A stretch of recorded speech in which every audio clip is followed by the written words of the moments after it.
Hello, and welcome to Grand Final History. In this episode, we go back to 1945, the 49th season of the VFL, the 7th season touched by World War II. Going back in time, the Herald report on Grand Final Day said, "Spiteful play, vicious hits and trips that continued until the bell terminated one of the most disgraceful exhibitions of football witnessed this season."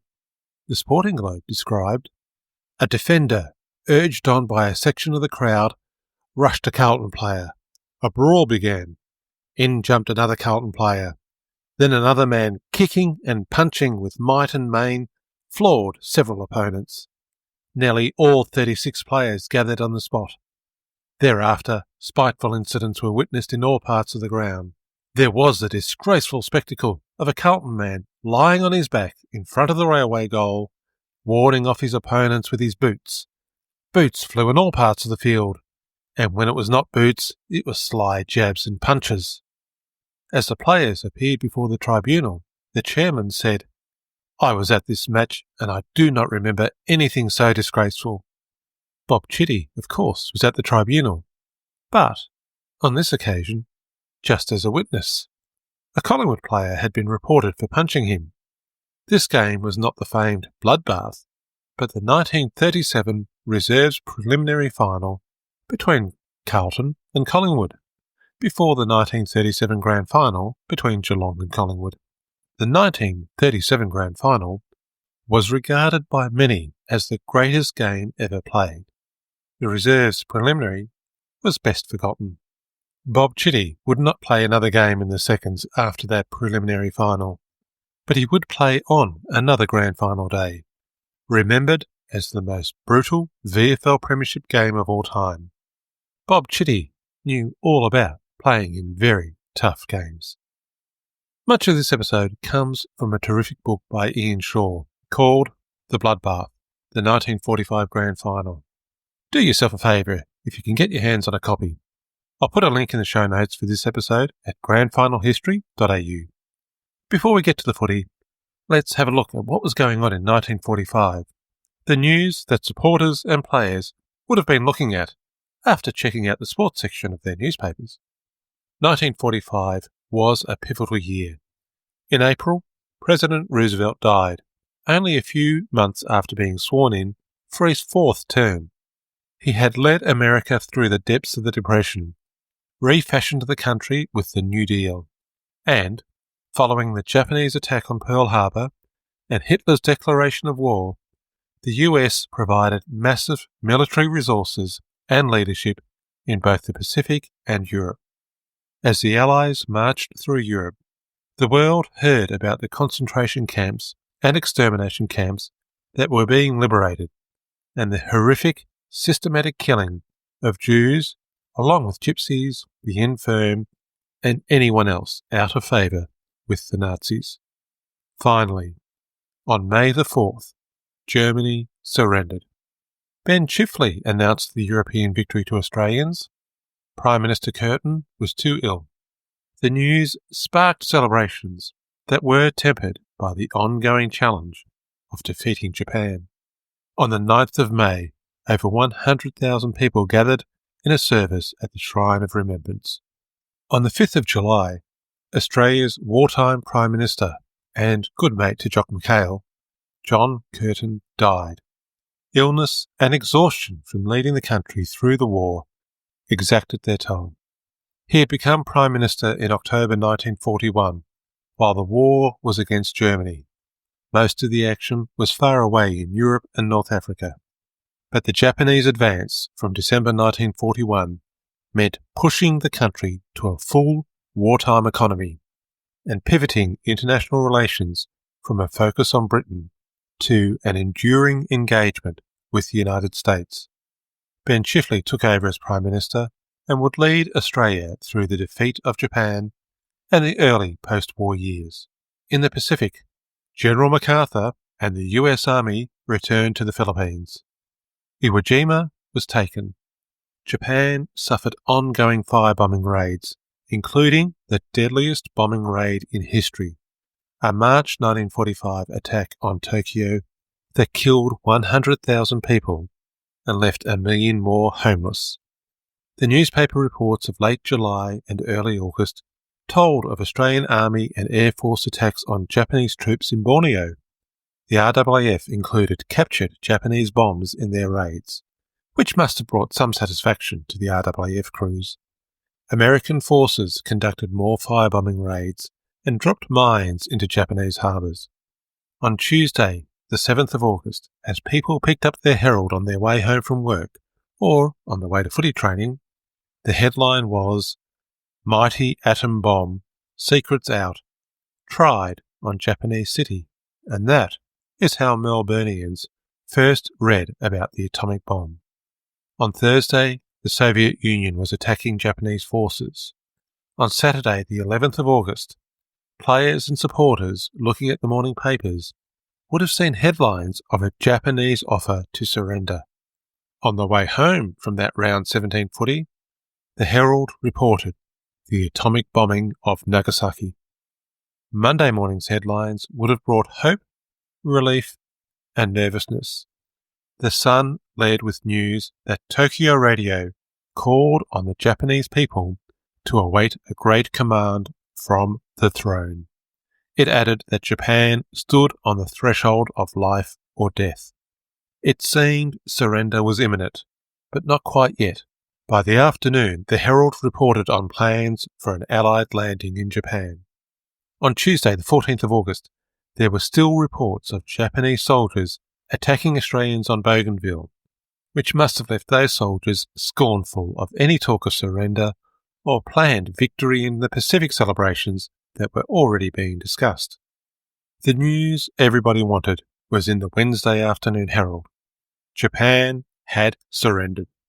On the same front page was news that a prisoner of war relief party had left Australia that morning to track and rehabilitate Australian prisoners held since the fall of Singapore 3.5 years ago.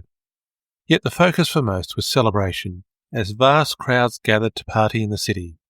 Though there was some criticism of the celebrations, given that there was no events organised, no races to go to, no football matches moved to the Wednesday or Thursday special Victory Day holidays.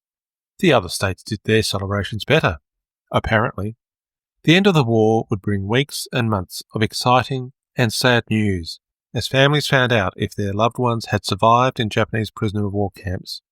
It would take months to bring the men home. In many cases, they needed to be nursed back to health before they could begin their journey. Hector Lacey of the Sporting Globe travelled to Darwin to welcome some of the ships bringing POWs home. He shared plenty of copies of the Globe that were read to shreds by the men keen to catch up on sporting news, and the Sporting Globe, like all other papers, carried lists of returning prisoners, some with messages for family, or, in the Globe editions, news for the footy clubs that they were looking to return to. The Second World War was over, and the world would not be the same. September 1945 also saw the first computer bug, when a program in an early computer was disrupted by a dead moth trapped in an electrical circuit. It was removed with a pair of tweezers, and many computer bugs have followed. In entertainment news, a 10-year-old Elvis Presley sung his first song in public at a talent show in Tupelo, Mississippi. He was on his way, whether the world was ready or not. But let's focus on the footy now. The VFA would return in 1945. Not all grounds were ready, but all 12 teams were back. The VFL released the players bound by the gentleman's agreement, but given the tensions between the two organisations, the league clubs were happy to make strong offers to a number of players. Was that within the spirit of the gentleman's agreement? Well, the league, after seeing its offers for a combined program rejected, was in no mood to help the association. So not all VFA players would return to their original clubs. The association clubs were also looking to recruit big-name players, but the league had learnt some lessons and used a carrot and stick approach to reduce the attraction of switching to the VFA without a clearance. The ban for leaving the league without a clearance was increased from 3 years to 5. The carrot was a return to £3 per week match payment, and the commitment, once the war was over, to a competition-wide provident fund to pay players upon their retirement. The combination worked to keep the big names at the league clubs. Melbourne's gun forward, Fred Fanning, knocked back a £500 offer from Coburg, and South's gentleman Jim Cleary rejected a £400 offer from Camberwell. Some champions, who could attract a crowd and still play some good football, came out of retirement. Brownlow medalist Albert Collier had last played for Fitzroy in 1942 and would captain coach Camberwell. Richmond's Jack Titus had kicked 970 goals before he retired at the end of 1943, but perhaps 16 goals in an exhibition game against the Tasmanian side at the end of 1944 hinted he still had something to offer. While these were two attractive names, they were not the champions in their prime, like Pratt, Nash or Fothergill, that the association had been out of sign before they went into recess.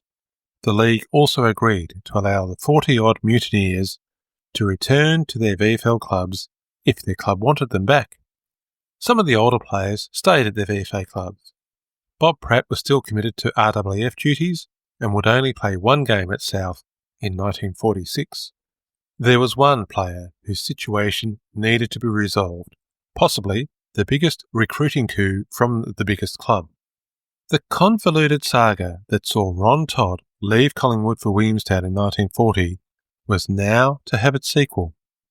The Ron Todd Collingwood Williamstown melodrama should be made into a movie, with ample opportunities for a brooding star, his champion mate, a war and service in uniform, strained friendships, colourful racing identities, broad-room dramas by the tradition-bound Magpies, contrasting with the upstart out-of-town Williamstown, disrupting the status quo.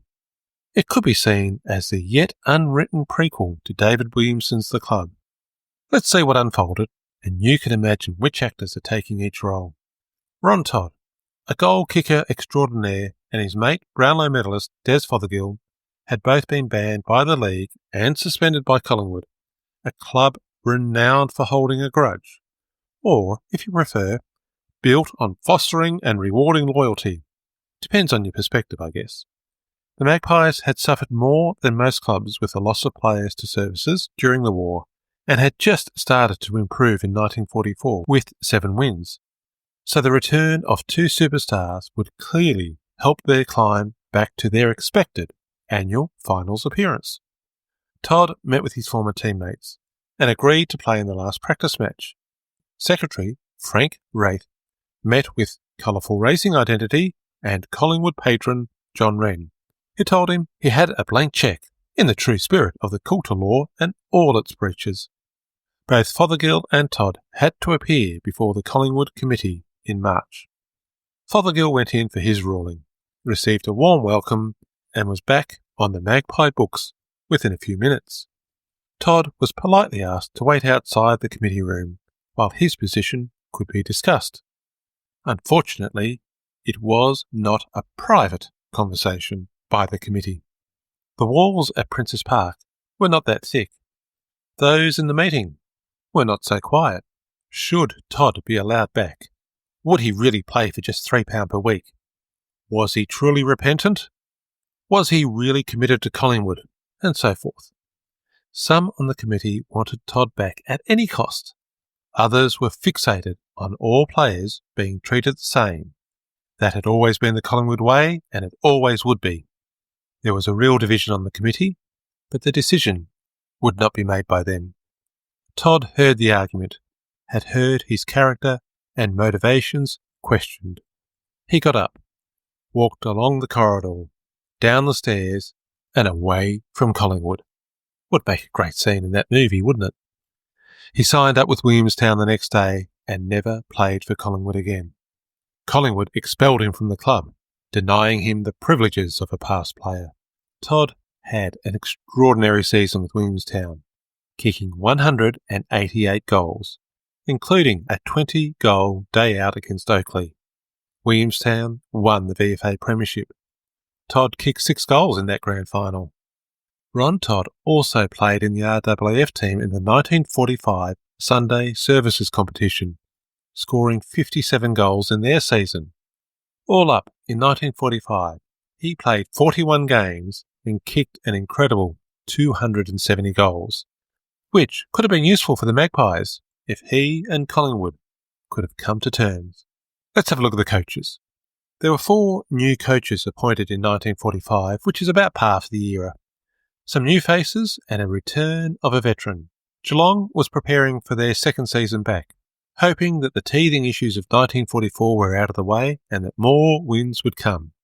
Tom Arklay had led the club in 1944 for 1 win, but he was replaced by the non-playing coach Jack Williams.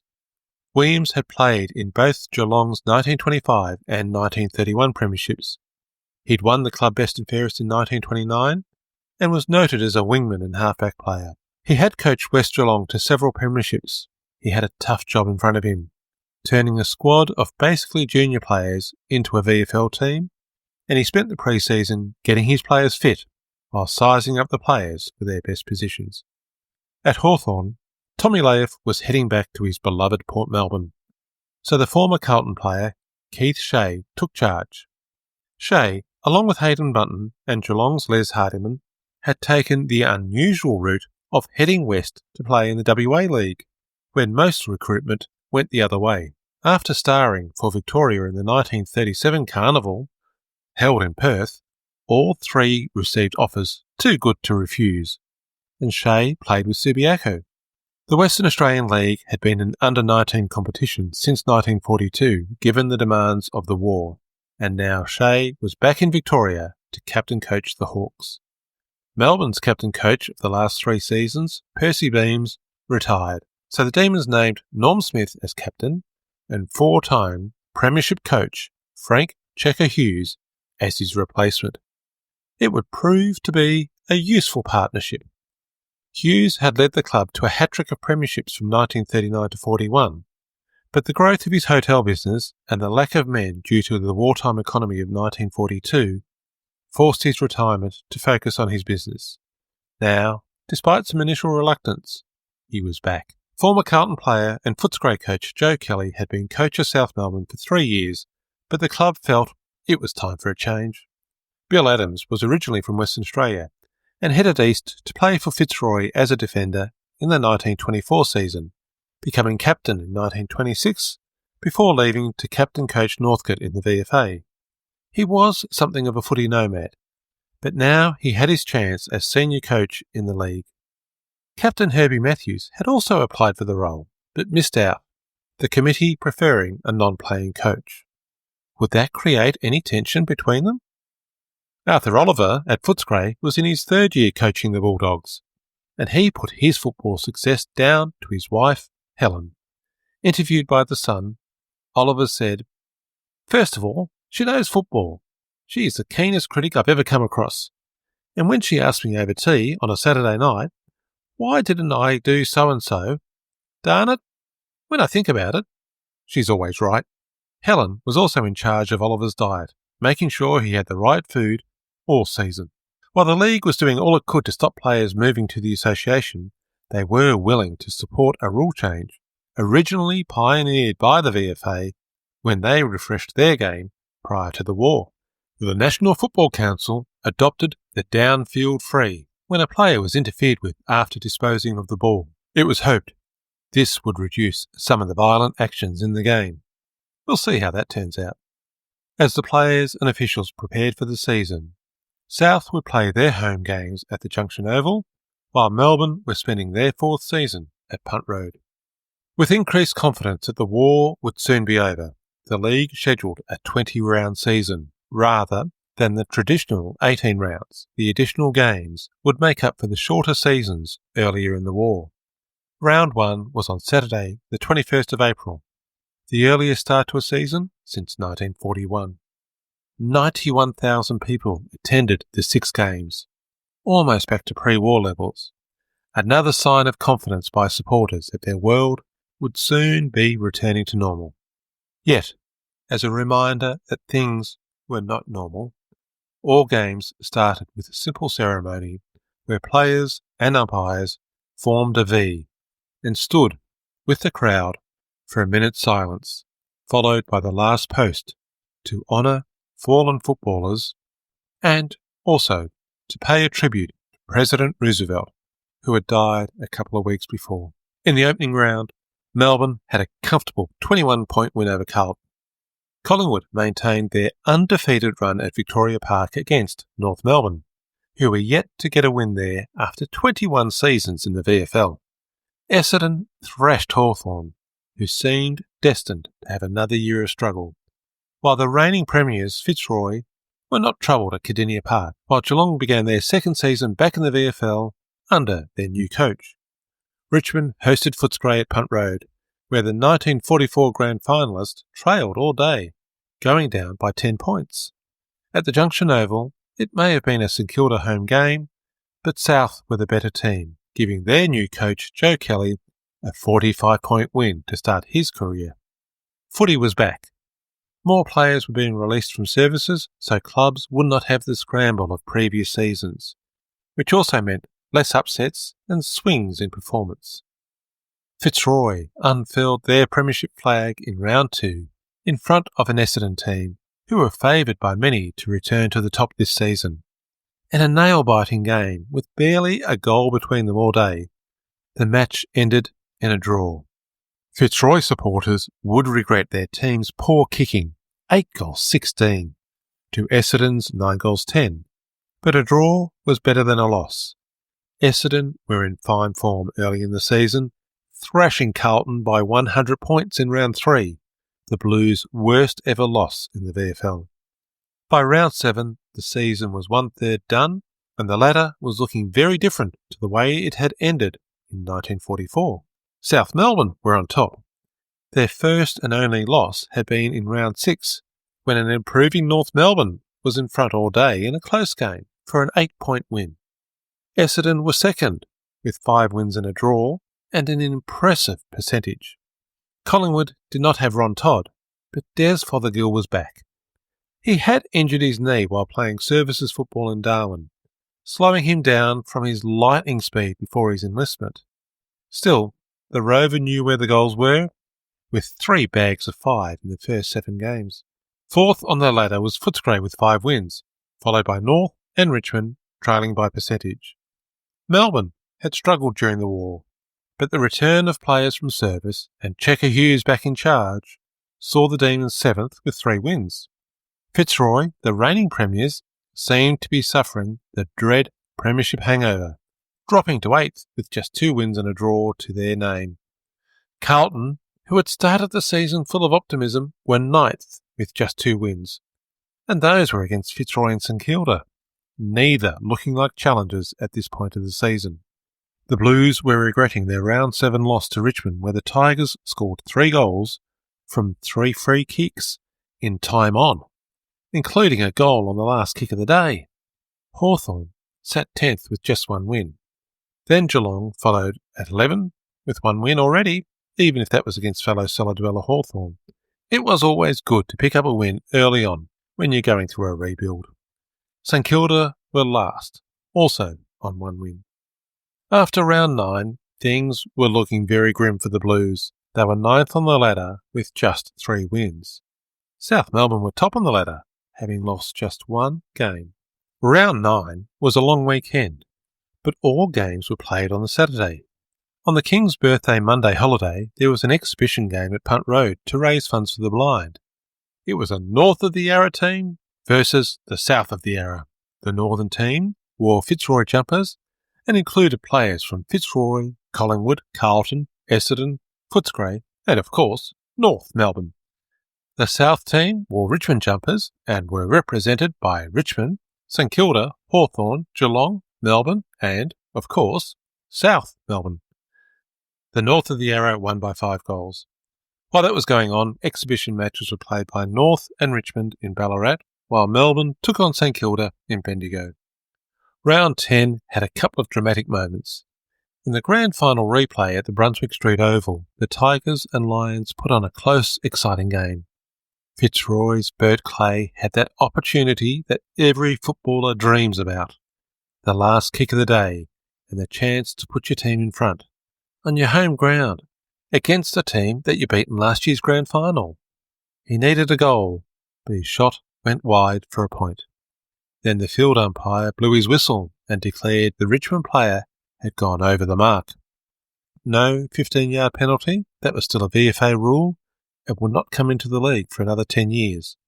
But Clay was given a second shot, a second chance to win the game and live the dream. But sadly, he missed again and the Tigers won. At least Fitzroy still had the 1944 premiership. The other interesting result was Carlton defeating second on the ladder North Melbourne. The reports said it wasn't a fluke, but the result of a well-thought-out plan, and the Blues could be a potential danger in future engagements. Round 12 was nominated as a patriotic round. Players gave up their match payments, and supporters were asked not to use membership cards, and all revenue raised went to aid the war effort. The round took on a sombre tone when on the Thursday, Prime Minister Curtin died, just aged 60. Before the game, players and spectators all stood for a minute's silence. Flags flew at half-mast, and the players wore black armbands. Curtin loved his footy, often dropping in to see games without officials knowing. A story told just after his death was about a game the season before in Canberra. An RWF team was playing and not doing well. At half-time, the Prime Minister pushed his way into the dressing room, sought out the captain, addressed the players, reorganised the team and changed their tactics. The team played much better and won like champions. He could lead footy teams. He led his political party, and he led the country through some of its most trying times. Now, the former Brunswick players' game was over. Melbourne hosted Carlton at Punt Road, and the improving Blues led all day, holding a 25-point lead at the 20-minute mark. Something in the game switched, and Melbourne kicked 4 goals in 4 minutes to trail by just 1 point. There was a mad scramble for another 5 minutes as the Demons tried to score once more, and the Blues defended grimly while also looking to kick the goal that would surely seal the match. Then the bell rang. A breathtaking final 10 minutes with Carlton winners by a single point. Whilst all that was going on, the Victorian team went to South Australia in a game that was also to raise patriotic funds. The South Australians won easily. It was the first South Australian win since 1937, and this from an Adelaide competition that had just returned to its normal 8-team format. The 3 seasons from 1942 to 44 were played with 4 teams made up of pairs of clubs merging temporarily, given the shortage of players. It was a comprehensive win by the South Australians. Round 12 also saw a very odd situation when South Melbourne took on St Kilda. Captain Herb Matthews had been moved to the half-forward flank, replaced in the centre by Owen Guyatt. Matthews spoke to Coach Bull Adams on Friday afternoon and said he wanted to rest for a few weeks. Possibly his leg, broken at the start of the 1944 season, was troubling him, hence why his form was below its usual high standards. But then he turned up in the rooms on Saturday afternoon and stated he would only play in the centre. He was stood down, then emergency player Keith Smith was told to get changed and take Matthews' place. Smith refused. He declared his form was off and he wanted to play in the reserves to get his game back. Reg Coyle was quickly elevated from the seconds, and neither Smith nor Matthews played. There had to be consequences, and the South Committee met on the Wednesday, suspending both their captain and Smith indefinitely. All of this happening at a club that was sitting on top of the ladder. Both players missed the round 13 game against Collingwood, who thumped South by 26 points.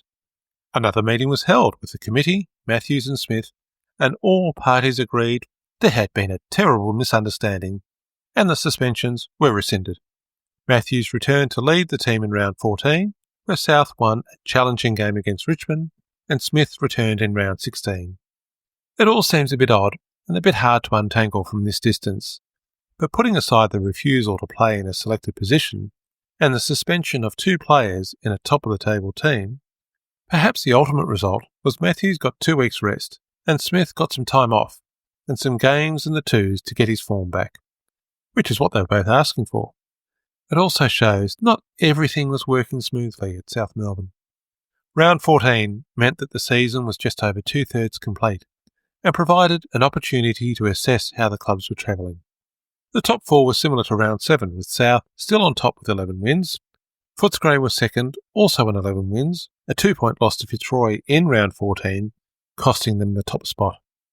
Collingwood's return to form was looking solid, third with 10 wins from 14 games, followed by North, having their best season yet on 9 wins.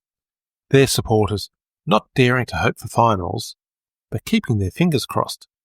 They had seen so many bad seasons, this was uncharted territory for the Arden Street team. Richmond was fifth, trailing on percentage. Reigning premiers Fitzroy was a game behind, yet to fully shake off that hangover. Though that 2-point win against Footscray showed what they could do on their day.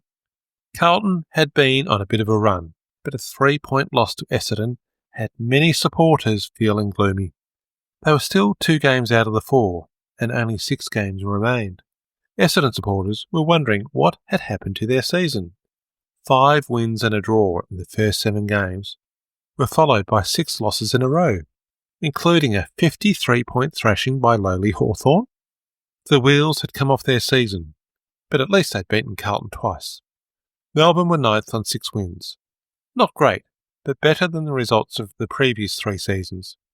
Hawthorn were 10th with 3 wins. St Kilda followed on 2 wins, and Geelong were last, with just that victory over Hawthorn early in the season. Carlton's coach, Percy Bentley, wasn't a happy man after that loss to Essendon. At Tuesday night's training, he said, "Wouldn't that just stuff you?" Yet, Freddie Fitzgibbon said, "We can still make the 4." And that seemed to light a spark. Training was positive, and the players were looking forward to the next game. They had a belief. Round 17 was pivotal for the Blues. Third place Footscray lost to the improving Melbourne. Their second loss in a row after losing to South by just 1 point the week before. Fourth placed North Melbourne were thumped by South Melbourne, a 58-point belting that showed how strong the Swans were. Fifth placed Richmond travelled out to Windy Hill and lost to Essendon. Carlton was 6th. Their percentage was not great, but they were only 1 game out of the 4, and there were 3 games to go. Round 18 took place the Saturday after Japan's surrender. Newspapers were full of the finer details of the surrender negotiations, and Prime Minister Chifley declared that Australia would send a large occupation force to Japan. Focusing on the footy, the Blues visited Punt Road to take on the Tigers in front of 38,000 people. Richmond were a goal up at three-quarter time, but the Blues stormed home to win by 12 points. Carlton moved to 5th, and Richmond dropped to 7th. In round 19, the Blues had the expected easy win over Geelong, and then looked on with delight as the final scores went up for 2 unexpected results. Essendon, back on their game, beat Footscray, and Hawthorn, showing some unexpected form, beat North by 7 points. Carlton was still 5th. Their percentage was still terrible, but they were level on 12 wins with 3rd place North and 4th place Footscray. 1 round to go, and for the 5th year in a row, the last game of the season would determine if the Blues made the finals. Carlton was going to the Western Oval to take on Footscray, the team who had knocked them out of the 1944 finals on the last kick of the day in the last round of the season. You could not script a better opportunity for revenge. There were a number of potential outcomes in that final round. Theoretically, mathematically, if Richmond beat Collingwood by a large margin and North lost, they could still make the finals. But that was unlikely, and when Collingwood won by 20 points, that was the end of Richmond's season. The loser of the Carlton-Footscray game could still make the finals if North lost to the unpredictable Essendon, depending on what happened to percentages. Essendon had won their last 3 games in a row, beating Footscray and Richmond, emphasising the cost of that mid-season fade-out, and the fact that they were a serious test for the Arden Street team, desperately trying to make their first VFL finals. The Bombers continued their fine late-season form, and with a minute to go, scores were level. A draw would have been okay for North, but North Melbourne's Alf Crump having his best day in front of goals in an 84-game career, kicked his sixth major with 1 minute to go to lock in the club's first final spot with a victory. At the Western Oval, in front of a record 30,000 supporters, Carlton would not be denied. They led all day and won by 53 points. Ninth on the ladder in round 11. Now they had made the finals, running with momentum. South were on top of the ladder. A dominating season with 16 wins from 20 games. Laurie Nash had played nearly every game. Not the player he was in 1937, but still kicked 50 goals before the finals began, putting him in the top 6 for the season. Collingwood had returned to their expected place in finals, finishing second on 15 wins, followed by North and Carlton on 13 wins. For the first time in league history, the Final Four was a completely different set of teams from the previous season. What a victory for equalisation. Footscray had to be satisfied with a Silver Almost Us award for missing out on the finals by one spot after going into the final round in the top 4. Possibly the most frustrating result for a club's supporters. Reigning premiers Fitzroy had never been able to recapture that dominant form. 6 on 11 wins and a draw. Richmond had played the last 3 grand finals, but they were out of contention, 7th on 11 wins. Essendon had started the season so well and caused problems late in the year, but finished 8th on 10 wins and a draw. Melbourne were 9th on 8 wins, a very different result from the premiership hat-trick that Checker Hughes had in his last 3 seasons, but the war meant that this was a very different team to the 1939-41 sides. Hawthorn were 10th with 6 wins. That was better than many of their seasons, but they would be hurting given Footscray had played finals and now North were playing finals, and the Hawks, the third of the new VFA clubs, were still at the wrong end of the ladder in their 21st season in the VFL. Geelong were 11th, 2 wins in their second season back, and St Kilda 12th, getting another wooden spoon with 2 wins. The Saints even hung up their own 3-foot wooden spoon on red, white and black cords on the wall of their committee room. A spur for future improvement, designed by their own ball steward. There was no Brownlow medal in 1945, but it will be back in 1946. The finals were rebranded as the Victory Finals, celebrating the end of the war. The first semi-final was between Carlton and new finalist North Melbourne at Princes Park. The MCG was occupied by the RAAF, and after 1944's excursion to the Junction Oval, the finals were back at Princes Park as they had been in 1942 and 43. It was a close vote to change back to Carlton, 7 votes to 5. While some argued that the Junction Oval had better transport options, others wanted Princes Park because it had a bigger grandstand. Tickets for grandstand seats could be sold for a higher price than standing in the outer, and it was felt that Princes Park could hold a bigger crowd. North's coach was Bob McCaskill, who had played 3 seasons for Richmond from 1923 to 25 before moving back to the country. He had coached Sandhurst from 1926 to 40, making 12 grand finals for 9 premierships. McCaskill had coached North in 1941 and part of 1942 before war service took him into state. He had returned in 1944. McCaskill's impact was considerable. Since joining the VFL in 1925, in the 18 seasons not involving McCaskill, North won an average of just 4.2 games per season. In 1944, they won 10 games. In 1945, they won 13. He clearly knew how to get teams performing well. Yet Carlton were on a roll and considered favourites for the game. 55,000 people were there, and they saw Bob Chitty win the toss and kick with the win. After a slow start, the Carlton on-ballers got on top, and they remained dominant for the game. Perhaps North were a bit nervous about their first finals appearance, or perhaps Carlton were just too good. Carlton's Lance Collins, playing on the half-forward flank, kicked 4 goals in the first quarter. Clean disposal, direct, smooth running to players in position, and accurate kicking put Carlton in a very strong position at the first break, 5 goals to 32 to North, just 4 behinds. But now North had the wind, and perhaps those nerves would settle down and they could get back into the game. To win finals, its best to kick straight, and North could not do this fundamental of footy. However, they were not being given any chance to settle by Carlton. Shots were rushed, kicks forced to be taken from tight angles or a long way out, and their backline was leaking goals. The game was long over at half-time. Carlton 8 goals for 52 to North, struggling. 1 goal, 12 behinds, 18 points.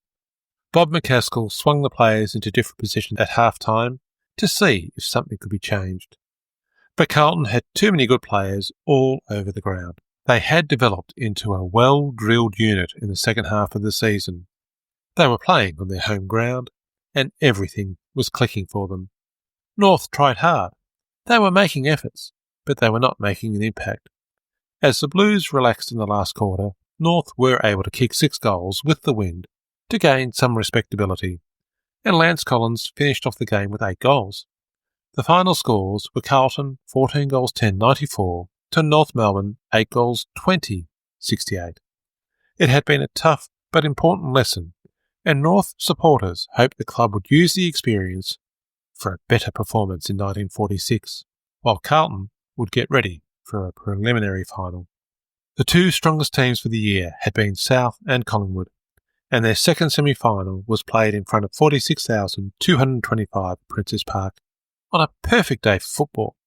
Collingwood had omitted captain Albie Panham, who had injured his knee in the grand final of the RAAF competition in the previous week. Ruckman Alan Williams would lead the team. South started the game with a short passing strategy that played into Collingwood's hands, and umpire Sawyers was making his presence felt, awarding 24 free kicks in the first 20 minutes. Clearly not getting the memo that umpires are supposed to put the whistle away during finals.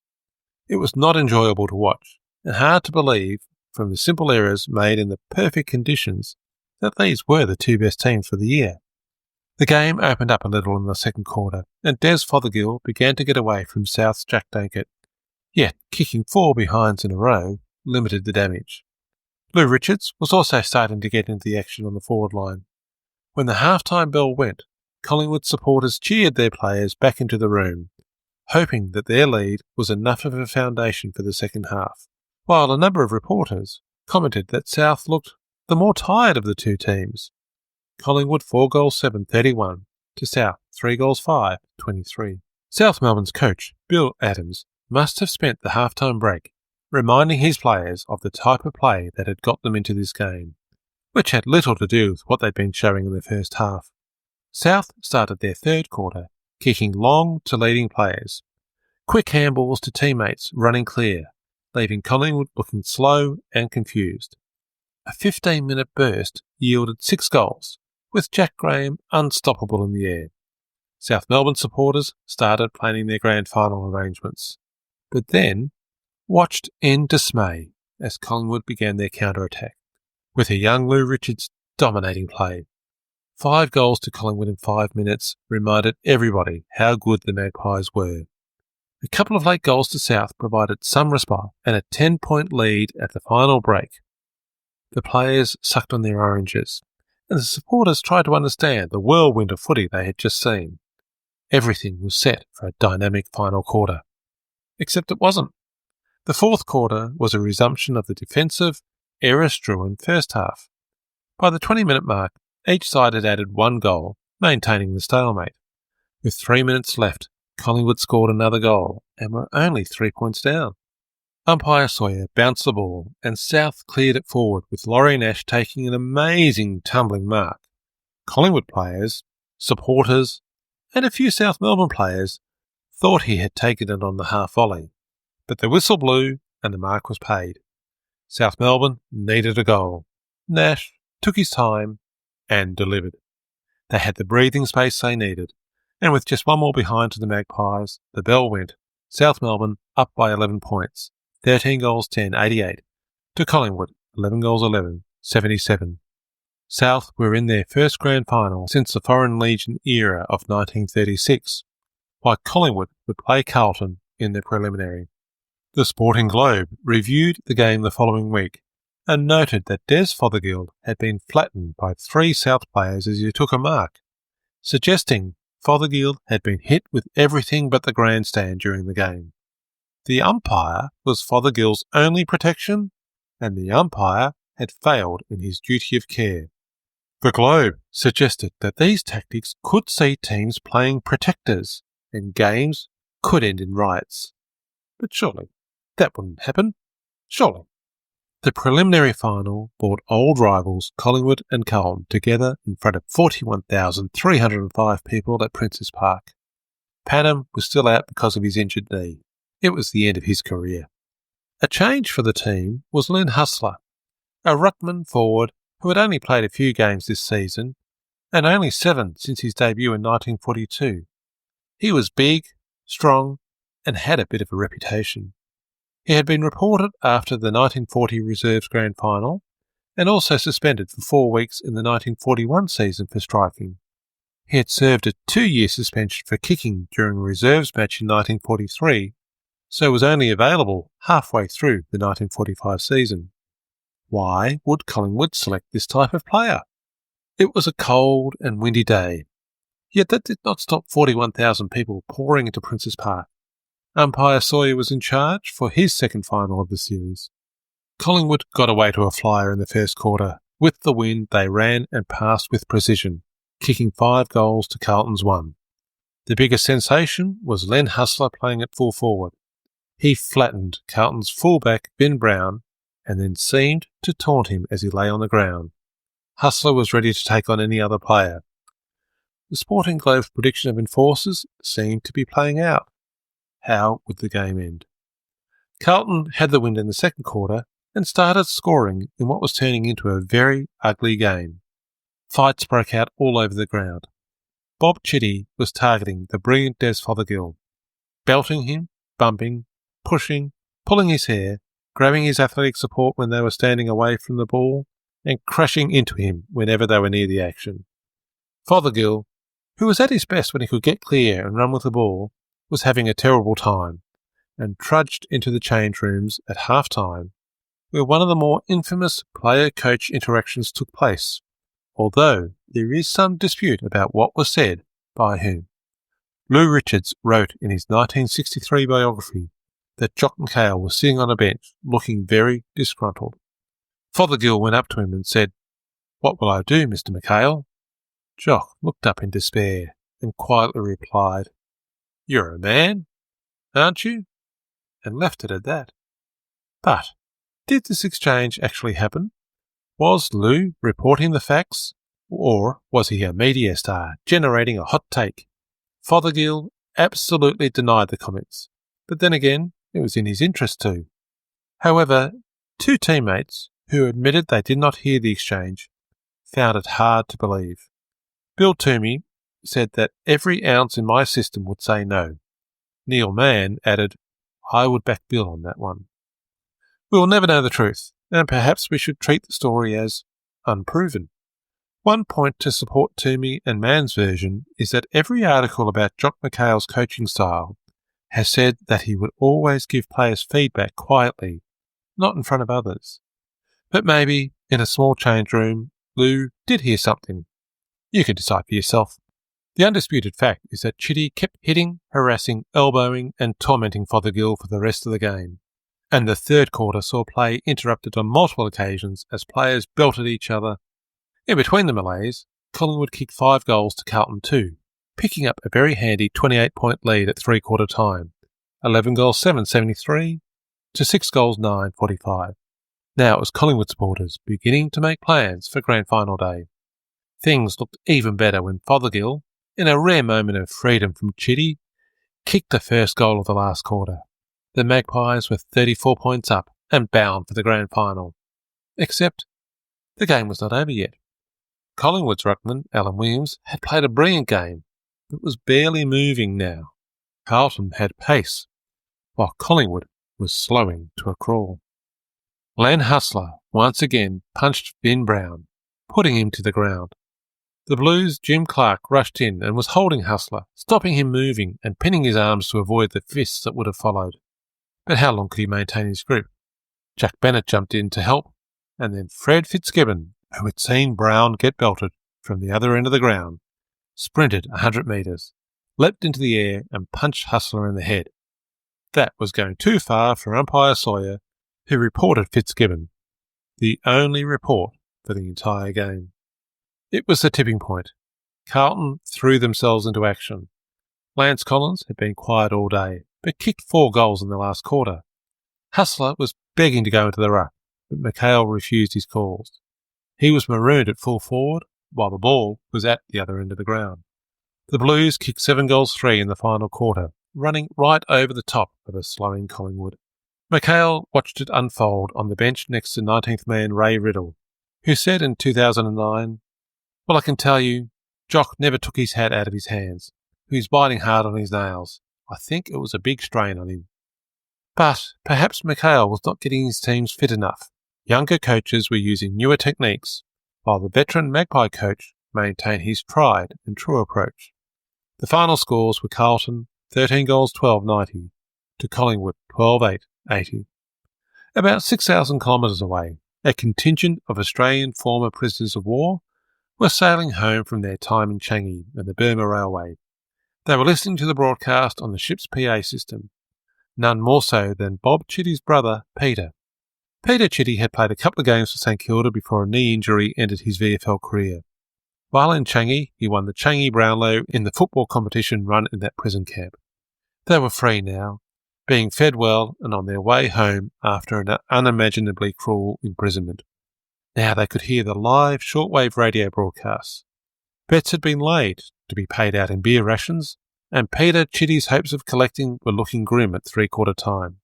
Then the English captain decided that the descriptions of the violent match were too extreme for the convalescing veterans and cut the broadcast. It took some time for the surprising result to come through, but Peter Chitty could taste his brother's success with his beer winnings. At least they were due to be safely ashore in Darwin in time for the grand final. We'll get to the Bloodbath grand final shortly, but many players would say the preliminary was an even rougher match. Des Fothergill had cracked and chipped teeth and was so pummeled he needed 2 weeks off work. Collingwood Secretary Frank Wraith issued a statement calling for more protection for real footballers and that the style of play seen in the preliminary would lead to all clubs selecting protectors to look after skilled players. Carlton replied, saying several of their skilled players had been punched and kicked. Carlton's Fred Fitzgibbon was suspended for 3 weeks, which meant he could play no part in the grand final, could he? Len Hustler did not play for Collingwood again.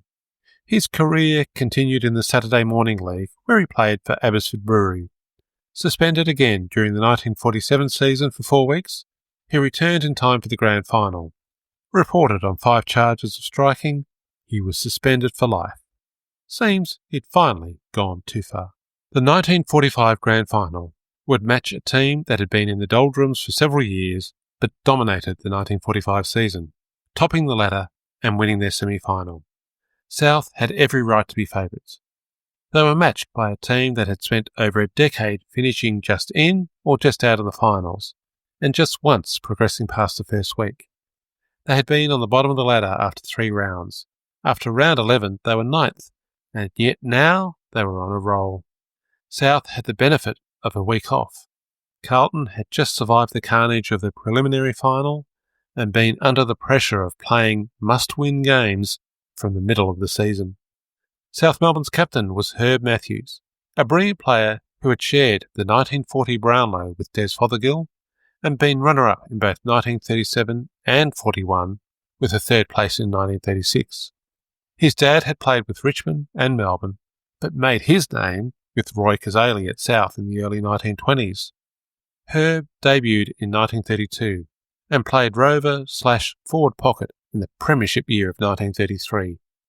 It was a good and bad time to play in that Foreign Legion side. Lots of wins and 4 grand finals in a row between 1931 to 36, but just 1 premiership. South went into hard times after that, but Matthews made his name in the centre and on the wing. Along with the Brownlow, he had 5 Best and Fairest awards and played for Victoria 6 times. He was getting older, and a broken leg in the first match of the 1944 season meant he never quite recaptured his earlier form, That broken leg was part of the background to the tension between the two clubs. Many at South believed the ferocious tackle by Carlton's ruckman Ron Savage was a deliberate effort to damage their man. The umpire saw nothing in the incident, but an ugly mob surrounded the dressing rooms, and Savage needed a police escort to leave the Junction Oval. Plenty of players and spectators still remembered the incident. Carlton's captain was the infamous Bob Chitty, forever known for his tough approach to the game. He was as likely to go through his own teammates at training as opponents on a Saturday. Yet the 177cm, 84kg dynamo owned the half-back flank and could also move into other key positions at fullback, centre-half-back, ruck, or move up forward and kick goals if needed. He was also a successful professional runner in an era where there was a huge amount of competition in that sport. His quality play was rewarded with 2 best and fairest in 1941 and 44. Despite his reputation, he had only been suspended for 8 weeks since his 1937 debut and came fourth in the Brownlow in 1941 before that award was suspended for the duration. He had been appointed captain at the start of 1945 and held the position to 1946. He was the type of skipper who led by example rather than big speeches, and all his players knew Chitty was giving everything he could. This is a good time to address one of those many stories that come up around the Bloodbath and Chitty, where nearly every article tells of his workplace injury where he took off the top of his finger but got it stitched up and went out to play the next Saturday, throwing away the leather guard that was getting in the way. Some say that he was working at the club president's metalwork firm, while others say that it was at a munitions factory. Some articles have the accident occurring before the semi-final, others the preliminary final. But author Ian Shaw noted this tale had the whiff of legend about it. The story is actually true, just the timing is off. The Sporting Globe report on the 1943 first semi-final between Carlton and Fitzroy says, Chitty, who had lost the top of a finger in an accident at the munitions factory, wrung his hand after taking a mark. So the accident happened, and he did go out to play a final. It was just a couple of years before 1945. I can't go through all the players in both teams, but there are 2 characters that are worth mentioning. Ted Whitfield played on the wing for South, but his pre-game routine was unusual for the time and just bizarre to our modern eyes. Ever since he was 16, he would prepare for a game by having 6 beers in a convenient pub and sometimes a topper-up at half-time. Not much can be said about Laurie Nash that he wouldn't already said himself. Basher Williams described Nash as a truthful skite. When lining up for goals, he would literally ask the man on the mark which foot he should kick with. As well as a star footballer, he was an accomplished cricketer, playing 2 tests for Australia, which should have been many more. Yet for all his showmanship and his confidence, when he enlisted in the army, he insisted on serving on the front line rather than taking a training role that was offered to many high-profile sportsmen. Nash would talk for hours about his football exploits, but was far more reticent and modest about his wartime service in New Guinea. Interviewed years after the game, Nash described his 1945 self as old and fat, but his teammate at South Melbourne, Rover Billy Williams' response was old and fat and good. Carlton's coach was Percy Bentley. The former Tiger had been captain in their 1932 flag and then, in his first year as captain coach, led the team to the 1934 premiership win. But despite frequent appearances in finals and a runners-up in 1940, the emergence of Jack Dyer meant there was only room at Richmond for one of them, and Bentley had to go. He was not happy about being pushed out and threw himself into the coaching role at Carlton, and would remain at that club in many roles in the years to come. As a coach, he united the team. Halfback flanker Jim Clark said being coached by Bentley was like being part of a family. When we won, he'd stand at the top of the race with a smile on his face. When we lost, we'd walk past him and say, "Sorry, Perce." He also said of Bentley as a coach, "I know I speak for all the players when I say he had the respect of every one of us. I never heard him swear in an address, and he was always so supportive in his instruction. He was always encouraging. He was a coach who focused on the positives, speaking to players individually at half-time, not to criticise, but to offer suggestions to improve their play. Ken Hands spoke glowingly of Bentley, saying he was a good motivator, easy to talk to and understand, and always very good to players. South had a new coach in his first year at the club, William Bull Adams. After his time at Fitzroy, he had moved to the VFA and then to Tasmania. He returned to play 16 games in 2 seasons at Melbourne in 1931 and 32, before becoming the Melbourne Reserves coach for 10 years, earning 4 premierships. He brought a focus on discipline and was innovative in his encouragement of handball as a way of setting up fast ball movement rather than just a way to dispose of the ball under pressure. While some players remembered Adams as a good bloke, there must have been some tension or confusion, given the odd situation where the team captain and a teammate were both suspended for not playing as directed midway through the season. Despite that hiccup, they had finished the season on top of the ladder. While only one player had been reported and suspended after the brutal preliminary final, none of the umpires from that game, not the field, boundary nor goal umpire, were appointed for the grand final. While they may have done more to control the game, it's curious that more umpires missed out on the grand final than players. The field umpire appointed was Frank Spokes, who must have been thrilled with the opportunity, not knowing what he was about to see. Frank had played footy with junior teams in Brunswick and Collingwood before turning his hand to umpiring, first in the Essendon District League and the League Seconds before making his debut in 1942.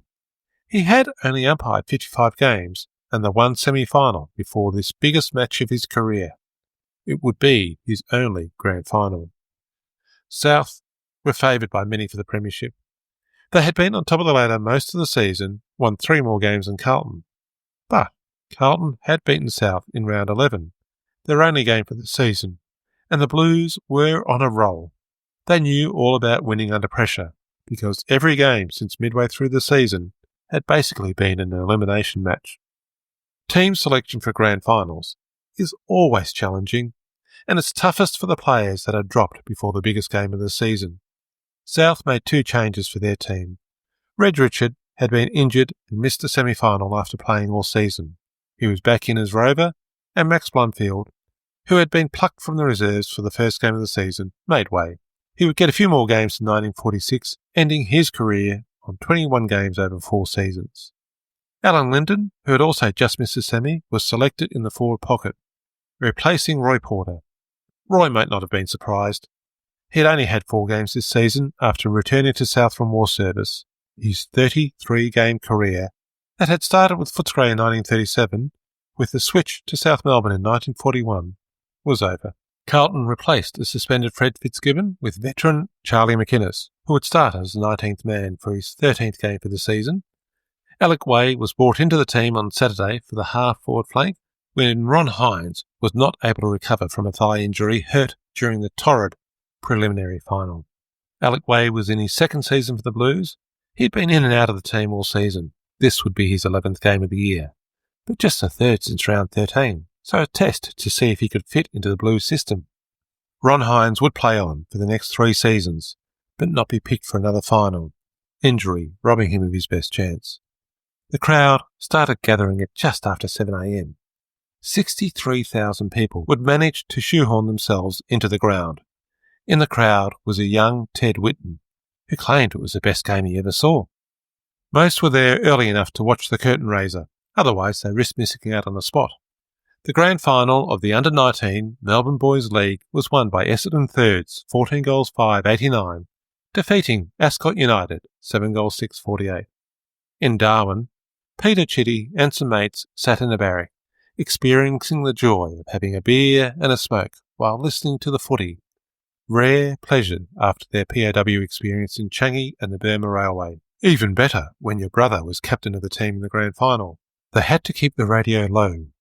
The military officials running the Darwin base had declared it a radio-free zone, maintaining wartime security measures, just in case. Sadly, their radio was confiscated at 3/4 time. They may have survived the Japanese, but they still had to deal with overzealous Australian Army officers who were determined to keep Darwin safe, even if the war was already over. Peter Chitty eventually got the result. Before we get into the detail of the game, let's address the money and the gambling issue identified as a catalyst for the brutality.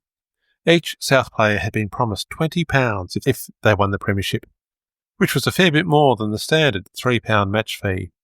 There were also rumours of supporter groups raising £300, and that was before we get to the gambling. Jack Williams gathered all his season's match fees, plus another £10 for a total of £54, his life savings, and laid a bet with Carlton's president Ken Luke. Some of Carlton's supporters, who had put bets on early in the season at silly odds, were looking to collect from illegal bookies who were regretting taking that money. There was talk of some supporter groups offering South extra money to win, while others were offering South money to lose. Surely, just talk. Before the Carlton players ran out into the ground, Percy Bentley let his team listen to the running of the AJC Derby from Randwick, won by Magnificent, a disappointment to Carlton president Ken Luke, whose horse, Fine Fettle, did not pay out. Not sure how many players had backed their president's horse, but they would have quickly refocused onto the game. Bob Chitty had some extra strapping to his foot to help manage a small broken bone. Bentley spent time talking to his players individually before calling them together to continue to play the style of game that had got them to this grand final. In the South rooms, Laurie Nash was being massaged and prepared by the trainers, looking to get his body through one more game. He had a special leather guard on his hand to protect the broken bone. In a radio interview, Nash made sure to send best wishes to his former army mates, still waiting for a trip home from the jungles of Borneo. Adams called the team together, spoke of the job they had in front of them. He said there might be trouble, but not to get sucked in. Rather, use their pace, move the ball around the ground, and win the game. South ran out behind Matthews, threw the red and white streamers across the race, and began a series of sprints. Carlton ran down the race through blue streamers and decorations set up by fans. Players from both teams lined up with the umpires, the crowd stood, and the Footscray City Band played God Save the Queen. The wartime tradition of playing the national anthem before finals was now being continued into peacetime. Chitty won the toss and kicked to the eastern end with the wind. The players began their jog to the positions. Carlton's Jim Clark was just 20. He'd been a kid when Laurie Nash was dominating the football landscape. As Nash went past him, he yelled out to his childhood hero, "G'day, Laurie!" Nash turned and snarled, "Up your ass!" And that was about as nice as it got. Umpire Spokes bounced the ball and the grand final was underway. But before anyone could make a decisive move, Spokes blew his whistle to award a free kick to Carlton's Clinton Wines, who kicked deep into their forward line. Now the game was on. Carlton's full forward Ken Baxter kicked the first goal.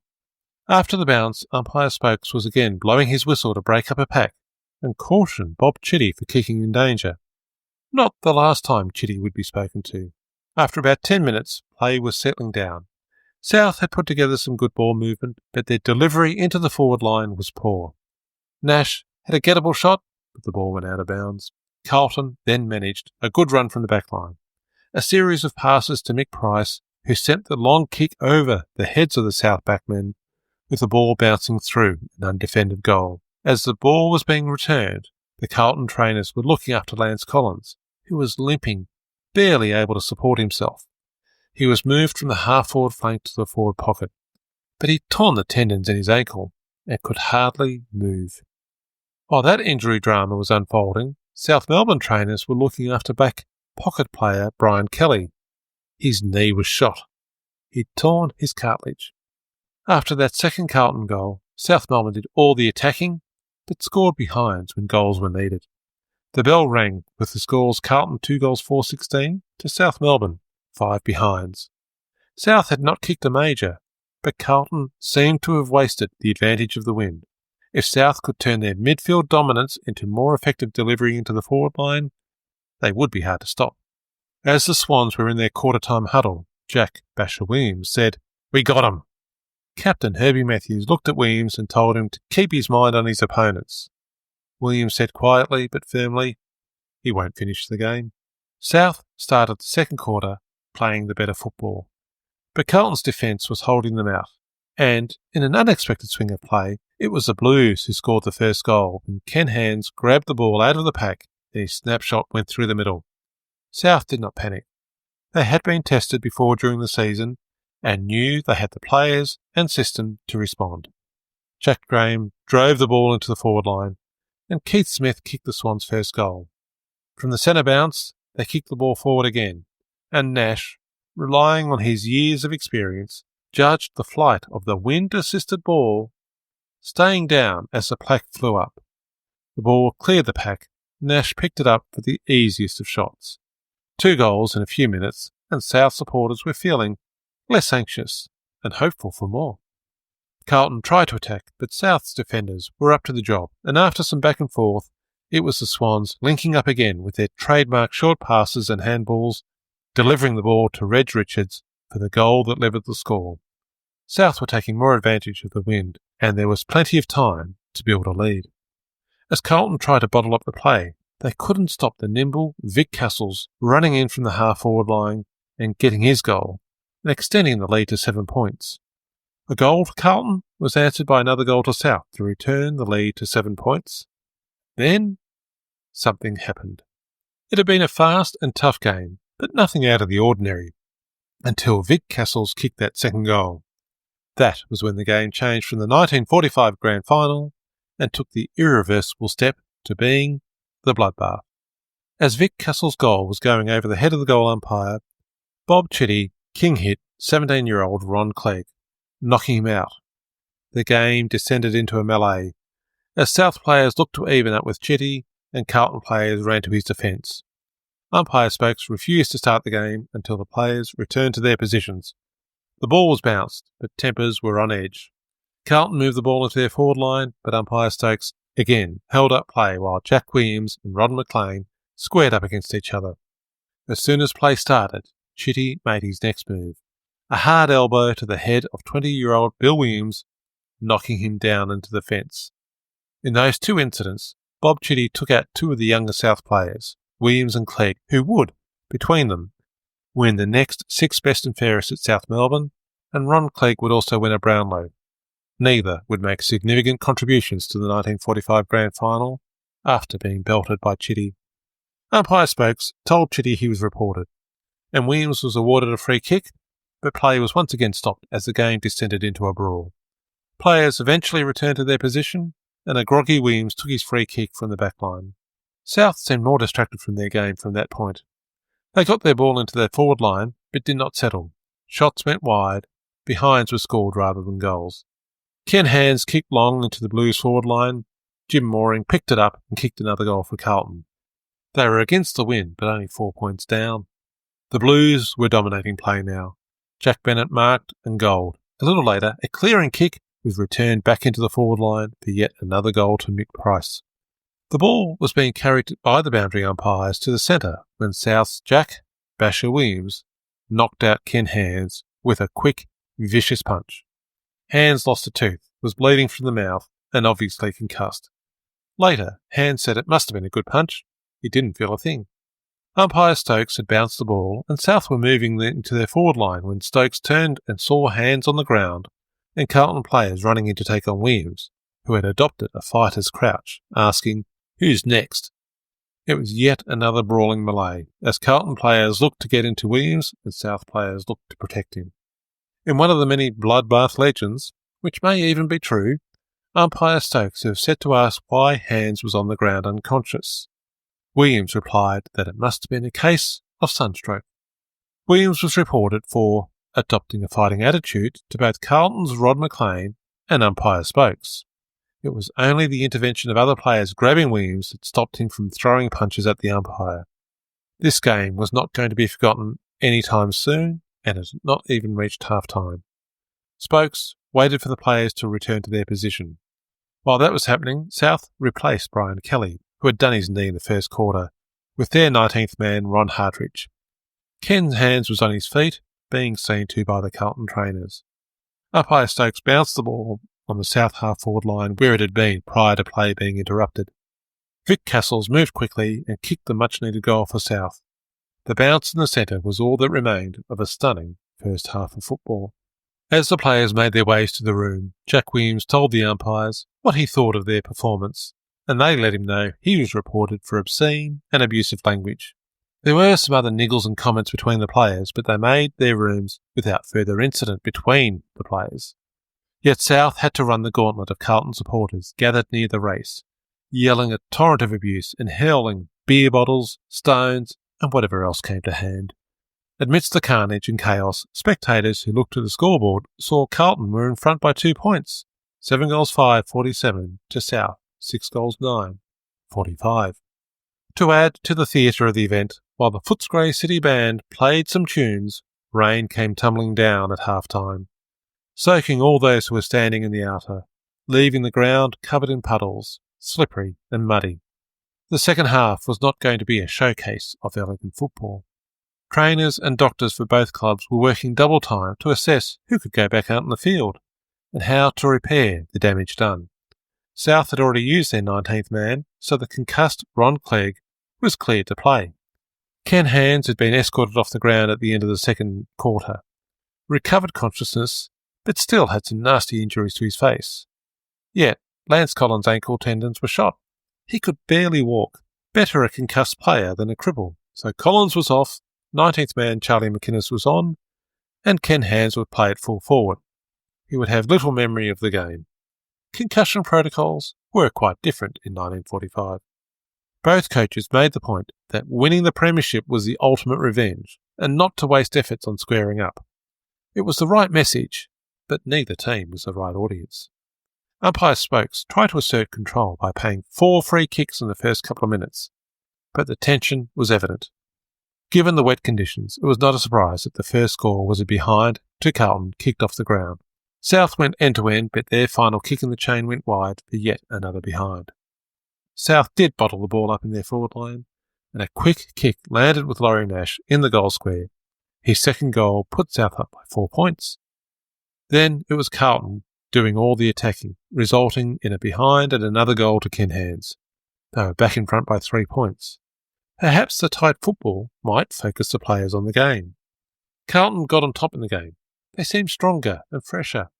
South had had the week off, but looked like they were tiring under the conditions, unable to respond to a string of goals by the Blues. When the bell went for three-quarter time, the Blues were up by 23 points. Carlton 12 goals 9, 81 to South Melbourne 8 goals 10, 58. Both teams had concentrated on the ball. There was only 1 quarter left in the season. A premiership and some large sums of money would be decided in the next 30 minutes or so. The weather gods were not going to help South. The rain came back heavier than before. The wind dropped. The ball was greasy and the ground was a bog. Scoring 4 goals was never going to be easy, and now it was only going to be harder. South's clever use of short passing and handball was not going to help them now. It was going to be slogging, wet weather football. Bull Adams swung a number of positional changes in a last-ditch effort to change the game. Even with all the rain and the slippery ball, there were 5 goals kicked in the last quarter, 3 to Carlton, 2 to South.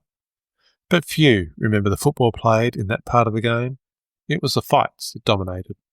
Early in the final quarter, Nash led out for a mark. Did he take the mark? Recollections differ. But what people do remember is that Bob Chitty was coming in towards Nash, and Nash saw him, focused on him, with his momentum up and his fist clenched. Was it a special commando blow that he'd learnt in the war, or just a brutal left hook to the head, or under the chin, as Nash later described? Or was there some metal under that leather guard he was wearing on his hand? Again, recollections differ. But the result was the indestructible Bob Chitty went down. Trainers found him out cold with a broken jaw and a cut over his eye that would later require 27 stitches. They tried to revive him, as around them a storm of fighting ensued. 6 policemen came onto the ground to assist the umpires restore order. As the brawl began to simmer down and some players began to move back to their positions, a second fight began in front of the Carlton stand near the boundary line. South Melbourne's Ted Whitfield, who topped up his pre-match 6 beers with some more drinking at half-time, was standing in the centre of this fight, throwing punches left and right. The next bloke that came at him wasn't wearing a Carlton jumper, but a navy blue suit and gabardine coat. The suspended Fred Fitzgibbon had been watching the game from the Carlton bench, and he'd had enough. He would be the first suspended player to get into the action on grand final day, but he would not collect any stats. After adding his contribution to the fight, he was led away by 2 policemen. Umpire Spokes threw the ball up, and Clinton Wines dodged a couple of South defenders to kick a goal. Apparently, it was possible to play some football. Carlton got the ball down to their forward line, and a holding the ball free kick was paid, giving Wines another goal, and further locking the premiership result to the Blues. Carlton pushed the ball forward once again, and South's back pocket, Don Grossman, made a late shepherd on Carlton rover Jim Morin. Or did he just belt him in frustration? Either way, it started another Blue. Ron Savage gave Grossman a right fist to the head, and it was on again. It was now a familiar, if distressing pattern. Players ran in, police came onto the field, and the umpire stood back, awaiting for calm to return. There was now less of a game than an ongoing series of fights, backhanders, belts and snipes. If it wasn't a full-on brawl, it was all backhanders and elbows. Carlton's wingman, Herb Turner, was knocked out, as was South's Ted Whitfield. At the other end of the ground, there was one short moment of sanity amidst the mayhem. Carlton's Jim Clark was playing on South's Jack Dankert. Dankert started to move forward to the latest brawl, and was held back by Clark, who said, "Don't go there." It was less goodwill by Clark and more about self-preservation. If Dankert went into the fight, Clark would have to follow. There were times a football game broke out amidst the fighting, and South picked up a couple of goals, but it was never going to be enough.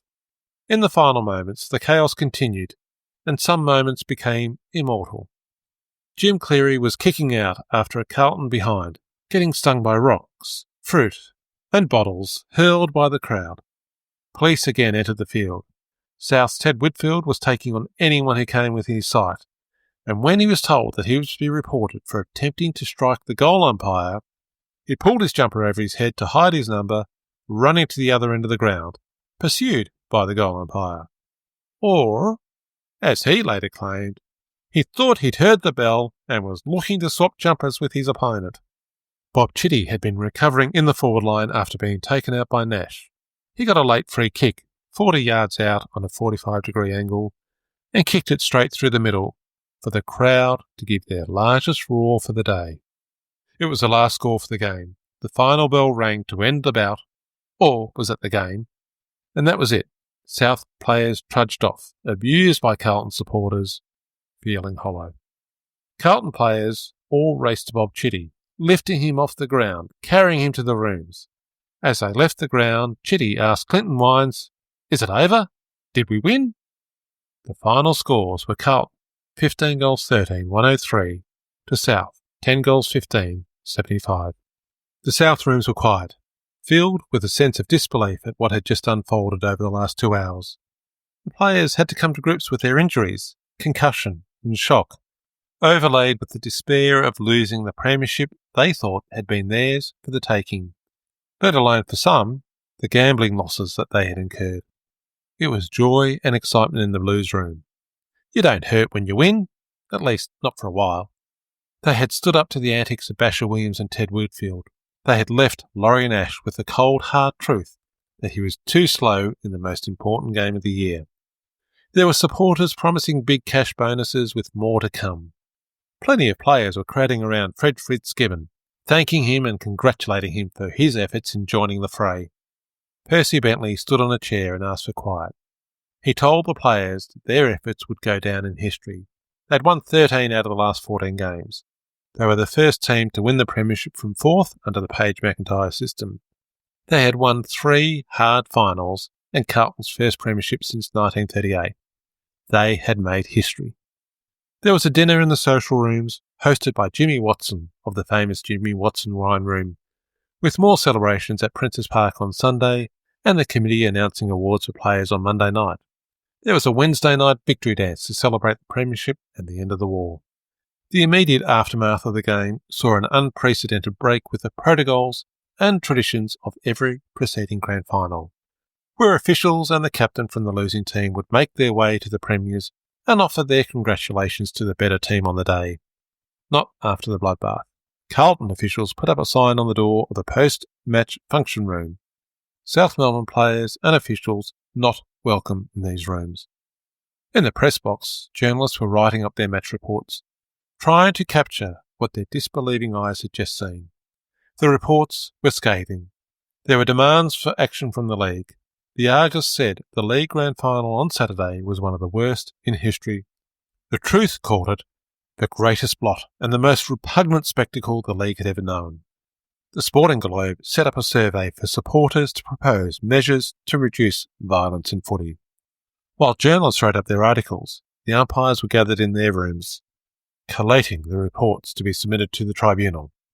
They took until 6:30 to finalise affairs. 9 players reported on 15 charges, and an additional report for Fred Fitzgibbon, who was not playing on the day, but in the action. The tribunal was held the following Tuesday. The league set up different rooms for Carlton and South players, which seems wise, given Basher Williams put his head into the Carlton rooms and invited Bob Chitty outside to finish what they had started on Saturday. Chitty declined. South's delegate asked for the hearing to be postponed, given that it was a South Melbourne cabaret ball on the same night. The answer was no. Ted Whitfield did not bother appearing at the hearing. He'd paid for his cabaret ball ticket, and he had no intention of missing out on it for something as trivial as a tribunal hearing. He was given a 12-month sentence for attempting to strike the goal umpire and would never play for South again. Basher Williams got 8 weeks for his offences and was confused for a moment, seeking clarification. He thought he'd be suspended for 8 years. He also got 12 weeks for abusive language. Chitty got 8 weeks, and Fred Fitzgibbon got an additional 4 on the top of the 3 he was already serving after the preliminary final. I'll put the full report and suspension details up on the website if you're interested. The tribunal sat for 4 hours that night, going through all the evidence, and umpire Spokes later claimed the stress started turning his hair grey from that very night. Many players had their last game at the 1945 grand final, whether suspended or like Nash at the end of their careers. For some, that game was enough to make up their mind. It was time to move on. The league handed the issue to the Permit Committee to see what changes to the rules could be made to prevent a repeat. Only 2 rule changes were proposed to take to the National Football Council. To reduce congestion, a 60-yard circle to be drawn on the grounds for centre bouncers, with only the rucks, rovers and centremen allowed. The second rule change was to allow a 20th man as an additional substitute. We had to wait until the mid-70s for the centre diamond, then square, and the only change for the next season was the 20th man. A cynic might suggest if you're not going to reduce the violence, then at least have an extra substitute to replace the injured man. When the 1946 season rolled around, the 1945 grand final and its violence was rarely mentioned. But was it more violent than the preliminary? More violent than the South Melbourne Essendon game at the start of the 1943 season? More violent than that 1942 grand final where 6 players were reported? More violent than the 1934 Collingwood-Carlton match at Victoria Park where Sid Coventry had his skull fractured? Was it more violent than that Carlton-Collingwood Reserves preliminary final that so disgusted the reporters in 1937? Was it more violent than the 1910 grand final between Carlton and Collingwood, which many felt was about to descend into a riot before umpire Elder bounced the ball and the players stopped fighting to start playing? Lots of violent games. So why did the 1945 grand final get the Bloodbath's reputation? I think it captured a moment in time, the end of the war coinciding with a particularly brutal grand final. It was not that the end of the war caused the violence. None of the players at the time, or in subsequent interviews, ever considered that they were trying to prove themselves to military veterans. It was just a confluence of the players in those teams, the incentive to win a premiership, and possibly the high levels of gambling. Why did violent games keep occurring in that earlier era? I think newspaper reports can only convey some of the impression of these games. If you were not at the match, you did not see the punches and the blood. The real change in the culture came as TV brought the violence into our lounge rooms, and as incidents began to be shown multiple times on the news as well as being seen on Saturday night replays. Eventually, the league realised parents could get their kids involved in sports other than footy. In recent years, we've learnt more about the ongoing impact of concussion and the damage it can inflict long after players have stopped playing. Until the violence could be seen by everyone, replayed on TV, and the possible loss of young players to other games was realised, nothing changed. And if you're wondering when it started to be called the Bloodbath, that's hard to say. Not in the immediate match reports, but I found one article in the Argus describing a rough South Melbourne Carlton game of July 1951 and comparing it to the 1945 Bloodbath Grand Final. So it was already in use by 1951. Thankfully, it is a safer, less violent game today, and few want to celebrate the thuggery of previous years, so we won't see another Bloodbath. So we'll leave 1945 there and return next time for 1946, the 50th season of the VFL, as the country begins to navigate the post-war era. If you've enjoyed Grand Final history, please leave a review wherever you get your podcast from. The more goals we kick, the easier it is for others to find the podcast. If you have questions or want to leave feedback, please email me at info@grandfinalhistory.au or check out the grandfinalhistory.au website or Facebook or Twitter or Blue Sky for more Grand Final history.